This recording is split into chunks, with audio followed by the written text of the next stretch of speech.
না, শত্রু আইডেন্টিফাইড না, we are open, we are looking for শত্রু। আরে এরা কারা? নাটক কম করো প্রিয়।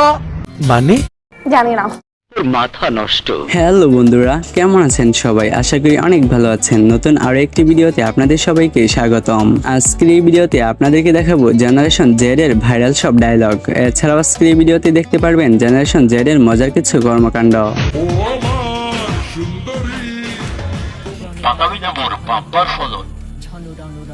Music please. Shiki damuki damuki damuki damuki drama dreamy dreamy gamuki gamuki damuki. হ্যাঁ, জেনারেশন জেড এর যারা রয়েছেন তারা কমেন্টে সাড়া দিয়েন। তো চলুন মূল পর্বে যাওয়া যাক। এবং সেই শত্রু যদি যেই হোক তাকে আমরা স্পেয়ার করব না। দ্বিতীয়ত হচ্ছে না, শত্রু আইডেন্টিফাইড না, we are open, we are looking for শত্রু। লুকিং ফর শত্রু, ছাত্ররা এখন শত্রুর খোঁজে। করেছে তারা দেশের শত্রু, জাতির শত্রু, জনগণের শত্রু, এই বাংলাদেশের শত্রু। এই দেশে আজকে আমরা সকলে মিলে আছি, আমাদের সকলের শত্রু। তবে যাই হোক, এই ব্যক্তিকে সারাক্ষণ এখন ফেসবুকে তারে দেখাই। ওনার নাম কি, কোথা থেকে এলো? শত্রু আইডেন্টিফাইড না, we are open, we are looking for শত্রু। আরে এরা কারা? কোথা থেকে এলো? কোত্থেকে এলো এরা? হাউন আঙ্কেল, মানে আমি যখনই বলেছিলাম যে মানে আমি দেখিয়েছিলাম অ্যাকচুয়ালি জিনিসটা কি, তখন হাউন আঙ্কেল হ্যাঁ, লোবাবা হলো হাউন আঙ্কেল গালির প্রতিষ্ঠাতা। বর্তমান সময়ে সবচেয়ে আলোচিত এই ডায়লগটি, যা এখন জাতীয় গালি হিসেবে ভাইরাল। পুরো জটিল গালি, যে এখানে ময়লা ফেলবে সে হাউন আঙ্কেল। যাদের মাথায় হেলমেট নেই তারা আমাদের হাউন আঙ্কেল হাউন আঙ্কেল। যাদের মাথায় হেলমেট নাই তারা আমাদের হাউন আঙ্কেল। আমি তো শুনেছি নৌকা ডুবে যায়, কিন্তু মাটির নিচে পুঁতে ফেলা যায় এই প্রথম দেখলাম। চলুন আপনাদেরকেও একটু দেখাই।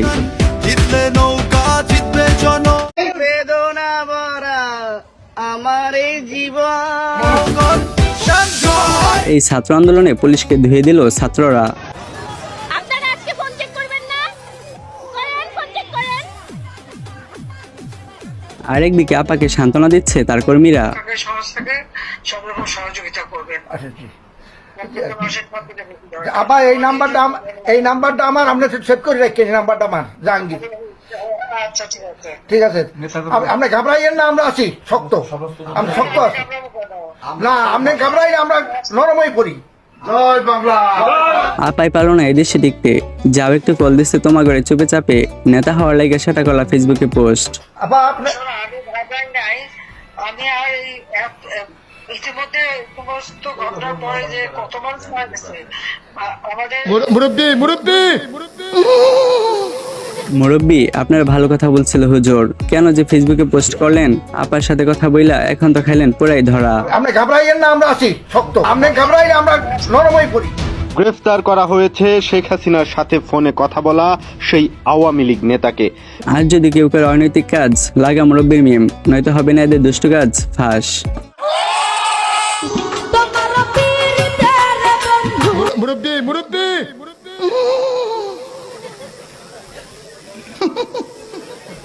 আরেকদিকে সুন্দরী মেয়েরা যখন ট্রাফিক পুলিশের দায়িত্ব নেই।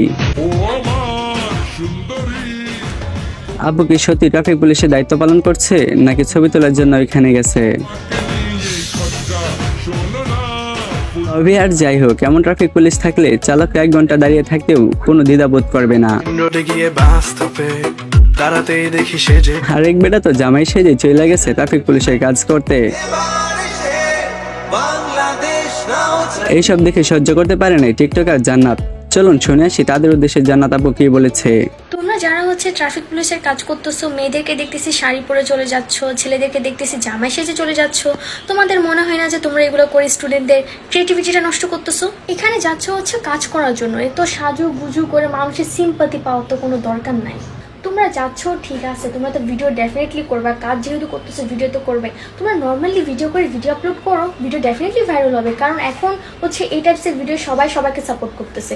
অ্যান্ড প্লিজ তোমরা যারা এই কাজগুলো করতেছো, প্লিজ স্টপ ইট, কারণ এগুলো স্টুডেন্টদের ক্রিয়েটিভিটি নষ্ট করতেছে। হ্যাঁ, আপনি কি জান্নাত আপুর সাথে একমত? কমেন্টে জানান। দেশবাসীর কাছে আমি বিচার চাই, কি অপরাধটা কি করেছি, আর এইভাবে মায়ের কোল খালি হোক এটা আমি চাই না, কারণ আমি তো বাবা মা সব হারিয়েছি, আমি তো জানি হারাবার ব্যথা কত কষ্ট।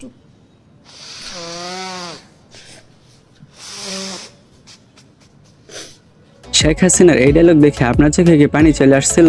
তবে আমার মনে আপার এই ডায়লগ দেখে এর উত্তরে যা বলেছিলাম, চলুন দেখে আসি।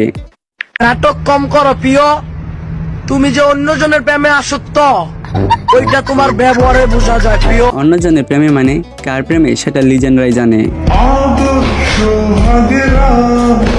এদিকে সারাক্ষণ ডাকাতের কথা শুনে আমার কইতে মন চাই একই রণ বাজাবাজি ঘন ঘন। একই রণ বাজাবাজি ঘন ঘন, ঝন রণ রণ রণ। হ্যাঁ, এনার নাম ডালিয়া আহমেদ। এনি বাতাবি লেবু টিভির আবৃত্তি শিল্পী। আচ্ছা, এখনো কি বাতাবি লেবুর ফলন হয় ওই টিভিতে? কি রণ বাজা ভাজি ঘন ঘন, ঝন রণ রণ ঝন ঝন, বাতাবি লেবুর বাম্পার ফল ফল। তবে যাই বলেন, এখন জেনারেশন জেড এর কাছে কমন এবং পিওর একটা শব্দ উল্লাস করার জন্য। Music please. এছাড়াও জেনারেশন জেড যখন ডাকাতকে ধরে তখন ডাকাতের কি অবস্থা হয় চলুন দেখি।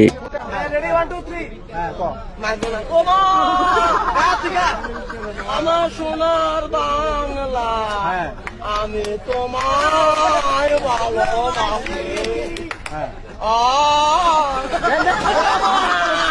চিরদিন ও চিরদিন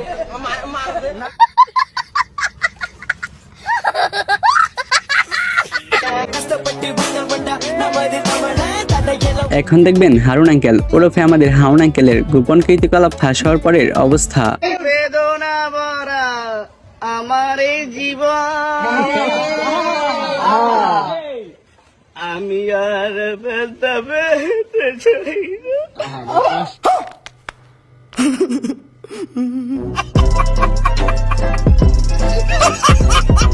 হাউন আঙ্কেলের কণ্ঠে এই গানটি আপনাদের কাছে কেমন লাগলো জানাবেন কমেন্টে। তবে আর যাই হোক, বর্তমান সময়ের সবচেয়ে আলোচিত এবং ভাইরাল ডায়লগ ওই মামা না প্লিজ, ওই ভাই না প্লিজ। এখন যদি শেখ হাসিনা আবার ক্ষমতায় আসে তাহলে আপনার কোনো বন্ধুকে আয়না করে যেতে হবে, মেনশন করুন তাকে। আচ্ছা, আপনাদের কি তাহেরির সেই বিখ্যাত গানটা মনে আছে? আরে আরে, এই গানটা শুনে আরেকটি গানের কথা মনে পড়ে গেল। স্বামী মুসমান বিশাল মাস্তান সেও দেশে নাই। আসো খেলবো, খেলা হবে। এই বাংলাদেশে এমন ঘটনা আগে দেখি নাই। চাপে পইরা দেশ সারিল কাদের কাকু ভাই। এখন আমরা এত বিনোদন কোথায় গেলে পাই। ওরে বলবো না, প্রয়োজনে ফখরুল সাহেবের বাসায় গিয়ে থাকবো, কি জায়গা দেবেন? কাকুর কথা বাতি দিলাম আরো কত ভাই। স্বামী মুসমান বিশাল মাস্তান সেও দেশে নাই। হ্যাঁ নাসা ভাই, বিনোদনের তাহিরির গানের কভার ভার্সন পেয়ে গেলাম বহুদিন পরে। তবে আর যাই হোক, গানটা কিন্তু পুরো অস্থির ছিল। আরেকদিকে সালমান এফ রহমান জাতির দরবেশ বাবা হিসেবে আখ্যায়িত হয়েছে। তার নিয়ে ইতিমধ্যে শুরু হয়েছে মিম ভিডিও। কাদের কাকু আপনারে ভুলি নাই, আপনি এখন কোথায়? একটা শব্দ বলবো না। এই দেশেতে জন্মি, এই দেশেতে মরবো, পালাবো না। কোথায় পালাবো? পালাবো না, প্রয়োজনে ফখরুল সাহেবের বাসায় গিয়ে উঠবো। পালাবো না। জানি আপনি পালান নাই, তো এতদিন হয়ে গেল, শুনলাম আপনি নাকি এখনো ফখরুল সাহেবের বাসায় যান নাই। একটা শব্দ বলবো না। কেন বলবেন না? না, সেটাও বলবো। মজা নেই আ রাহা হ্যায়। আচ্ছা, তাইলে এখন অপেক্ষা কার জন্য? এখন অপেক্ষা কার জন্য? আপনার জন্য। যাই হোক, আজকের ভিডিও এই পর্যন্তই। দেখা হবে আবার আপনাদের সাথে নতুন কোনো একটি ভিডিওতে। আল্লাহ হাফেজ।